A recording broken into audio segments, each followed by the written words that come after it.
Quelle a été la pire annonce que ton école ait jamais faite? J'étais en train de manger mon sandwich quand les vieux haut-parleurs ont émis ce bourdonnement étrange. Ils faisaient toujours ça avant de dire quelque chose, mais cette fois ce n'était pas le menu du jour. La voix du directeur a retenti, mais on sentait qu'il était nerveux. Les enfants, retournez immédiatement dans vos salles de classe et fermez à clé. Ce n'est pas un exercice. La dame de la cantine est restée immobile, ne servant plus personne. J'ai regardé mes amis. Elles m'ont regardé, et nous sommes partis en courant. Quand nous sommes arrivés dans la salle, la prof avait déjà baissé les stores.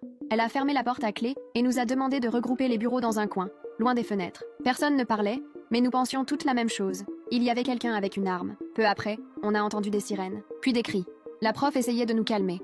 Elle disait que c'était peut-être une erreur, mais ses mains tremblaient. Elle n'arrêtait pas de vérifier ses emails, comme si c'était une émission en direct. Soudain, un bruit sourd a retenti dans le couloir, comme si un objet en métal était tombé. Certaines ont commencé à pleurer en chuchotant que c'était juste dehors. Je le croyais aussi.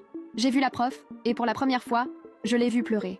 Elle s'est assise avec nous, a pris dans ses bras les plus jeunes, et nous a dit que tout irait bien.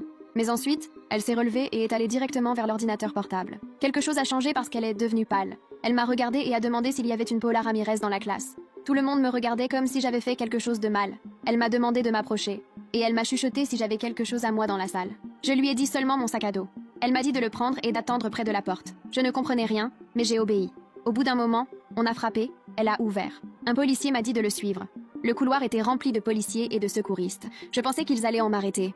Et je ne savais même pas pourquoi. J'ai vu la machine à boisson renversée par terre, près des toilettes. À côté, une chaussure. Une infirmière m'a vue et a baissé les yeux. Une autre personne m'a doucement attrapée par le bras. Tout va bien, Paula. Nous allons t'emmener avec ta famille. Mais ma famille n'habitait pas près d'ici. Ma sœur aînée, oui. Et quand nous sommes sortis dans la cour, elle était là, en pleurs, les mains tremblantes. Elle m'a serré si fort que je n'arrivais plus à respirer. Tu vas bien, me répétait-elle encore et encore. Je ne comprenais toujours rien. On nous a emmenés dans un couloir où il y avait d'autres élèves, également confus. Une femme m'a offert de l'eau. Une autre m'a demandé si je voulais appeler quelqu'un. Et là, j'ai compris que quelque chose de grave s'était passé. Une fille de dernière année, Daniela, avait apporté une arme. Elle avait menacé de s'en servir dans les toilettes. Un professeur l'a vue juste avant et a déclenché l'alarme. La police est arrivée rapidement, mais elle avait déjà tiré une fois. Heureusement, elle n'a blessé personne. Mais une des balles a cassé la machine à boisson. Et la chaussure était la sienne. Elle était partie en courant quand on l'a coincée. Mon nom figurait sur sa liste. Oui, sa liste. Elle avait une feuille avec des noms. Et le mien y était, souligné en rouge. Quand on me l'a dit, un frisson m'a parcouru tout le corps. Je ne la connaissais pas bien. Nous avions eu une discussion stupide en classe quelques semaines avant. Je ne pensais pas que c'était important. Mais pour elle, ça l'était. Depuis ce jour, tout a changé. Je ne voyais plus l'école comme un endroit sûr. Je n'étais plus la même avec mes camarades. Même pas avec mes amis.